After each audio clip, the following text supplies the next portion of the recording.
Do you run live virtual presentations, whether that's running a workshop, teaching, or maybe you are doing a speaking engagement? No matter what, you want it to go smoothly, and that's where checklists can really help. They can make you feel more prepared, calm you down, and also help a little bit with anxiety.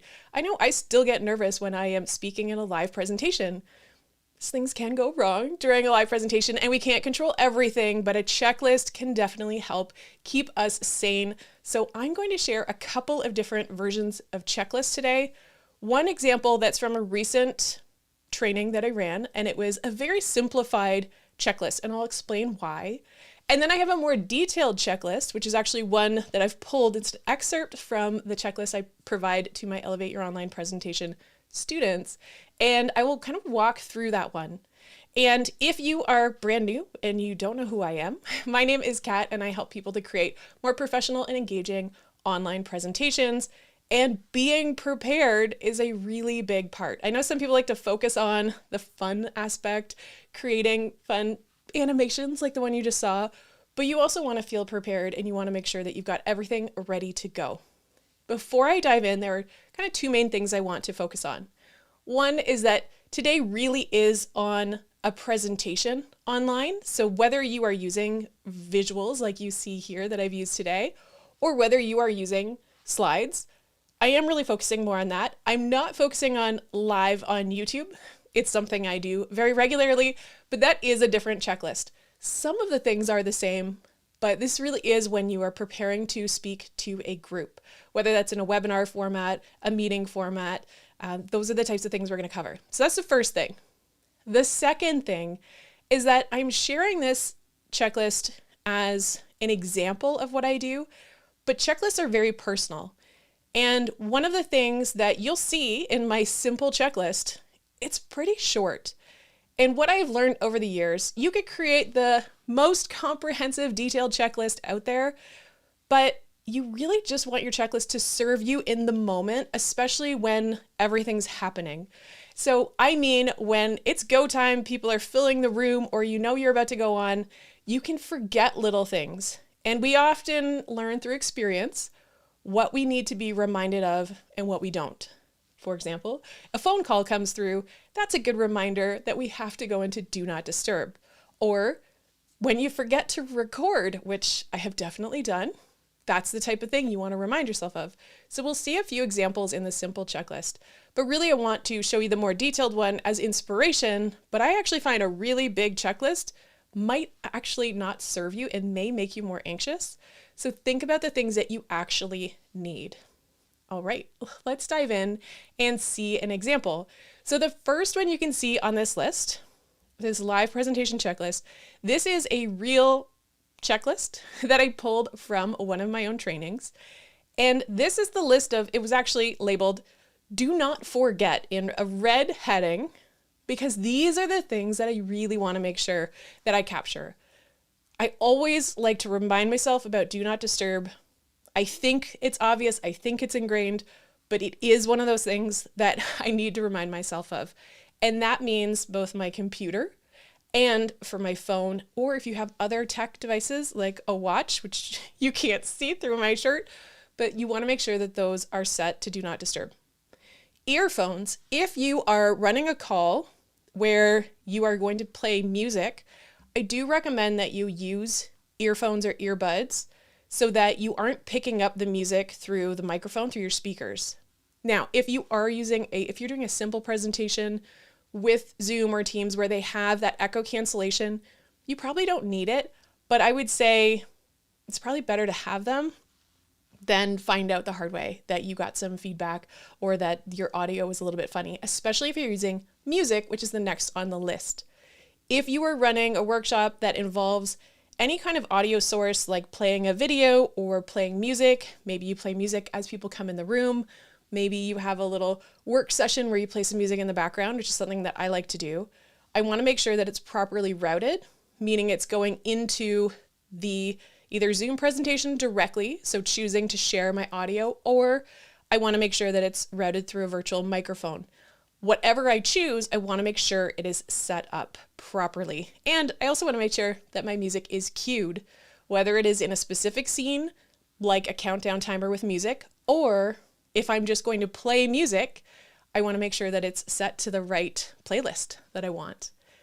Then if I am playing videos or music, I want to make sure, at least in Zoom, that I turn on original sound. One of the habits that I've gotten into that I really recommend is running a test presentation in whatever software you're using, recording it and playing any audio that you're going to play. I learned this the hard way. Well, not the hard way. I learned it through testing. I had a video, and when I was playing the video, I realized I had not turned on original sound. So Zoom was trying to figure out what was actually a voice and what was background music. But the scene that I was playing in the video, it had some kind of soft background music, and that was really choppy and really awkward to listen to. So that was a reminder I need to have turn original sound on in my list here. And then if you are doing something like closed captioning, make sure that you remind yourself to turn on your closed captions. That's the type of thing where often a meeting gets going. Now, recording is not on this list because I did not record this meeting. However, if you are recording a meeting, you want to make sure that that's also something that you remind yourself of. You don't want to get too far into it and realize you've missed recording a part of your training. So that's the simple checklist. Now let's scroll down and see a more detailed list. So this detailed list I took from my Elevate Your Online Presentations training, made a couple of quick tweaks, and I've broken it into 3 different areas. So this can be helpful if you're just reviewing, okay, what are all the things I have to have set up? So let's take a look at our pre-presentation, meaning preparing before you actually go live. Now this is right before.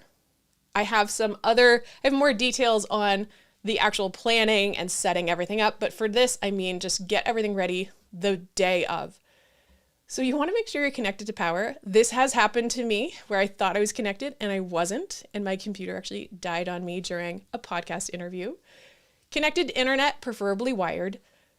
If you have an external camera, make sure your camera is on, make sure your microphone is on. If you're using an interface like the Rodecaster Pro, make sure that is on. And then if you've got your headphones, make sure you've got them ready. If you are using something like a second device, whether that is to play your slideshow, do a demonstration, or like sometimes I'll use my phone as a camera or a screen share like I did last week, we want to make sure that that is ready and make sure it's charged, especially if it's an older device. It may start to lose its charge pretty quickly. You want to make sure your software is ready. So if you are using a virtual camera where you have a streaming software like OBS or Ecamm, you want to make sure that that is ready. I also like to go through my scenes, as I mentioned before. If you're using slides, I prefer to have them in a presentation window, so not taking over the entire computer. Have that set up. Want to make sure I've got Zoom ready to go if that's what I'm using. My virtual camera is the source. My virtual mic is the source if that's what I'm using. And then again, we want to make sure turn off notifications, close down programs that you aren't using. You want to make sure that your computer is only focusing on the most important things. And if you have background syncing like Dropbox, Google Drive, make sure that you pause those as well. They just demand from your computer, and you don't want that while you're presenting. The next section, starting your presentation, this is where you can have some of those reminders, and these are the ones I find the most helpful, like turning on original sound, like enabling closed captions if you're using them. I also like to have my participants window open, my chat window open. I usually detach them and put them somewhere on my screen so it's easy for me to see and to find.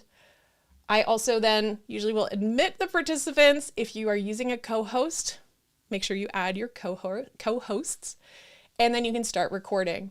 Now this is another one for if you are in Zoom and you're using breakout rooms.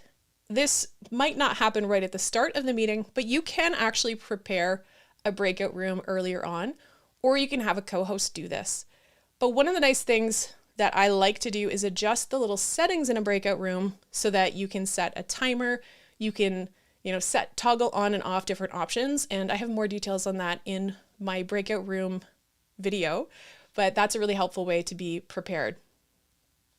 And after the presentation, this is our final list, shutting everything down. And yes, I have learned this the hard way where I left my camera on, walked away, and the next morning I show up and it's still sitting there ready to go. I say ready to go because it was on, but it was not ready to go. And make sure you close down your software. If you are sharing your recording, you can do that. If you are collecting feedback, maybe you have a survey, make sure that that is sent out. I actually do like to share a link to a survey before the meeting even ends because people are still there. You can put it in the chat, people can open the survey and fill it out right away. Or you can plan this in an email in advance so that it's ready to go out as soon as the event is done. And then I like to take notes. What went well? What should I change? What did I forget? And the final one, you can update your checklist. Is there something I completely forgot to do this time around that I don't want to forget? This is the type of thing that we often assume we're going to remember the next time. But if you have a checklist, maybe add to your checklist that you want to update it and reflect and check in. How did that go? You could even have in your checklist a few prompts or questions you want to ask yourself of what went well this time, what did I like, what did I not like, what did I think? Because right after you have finished your presentation, that's a really good time for you to reflect. Also later, you can reflect again when you've kind of calmed down, because I do find after I have done a live presentation, I've usually got some adrenaline going and going for a walk, decompressing. It's not on my checklist, but it is something that I like to do. For me personally, my adrenaline's going because that's what happens for me. Not every single person is the same. Our nervous systems might be different. So even just noticing what works really well for you, I know that I can't just sit down and start working really quietly after I've done a live presentation. It's just not how I operate. So the more we look back on it, the more we will learn. So that is my checklist. I encourage you to personalize your checklist. Hopefully it gave you some inspiration. Maybe there were things that were very obvious that I did not have on my list. And I would love to hear from you, whether in the chat or the comments, what are some things that are on your checklist so that you can run a more professional and engaging online presentation.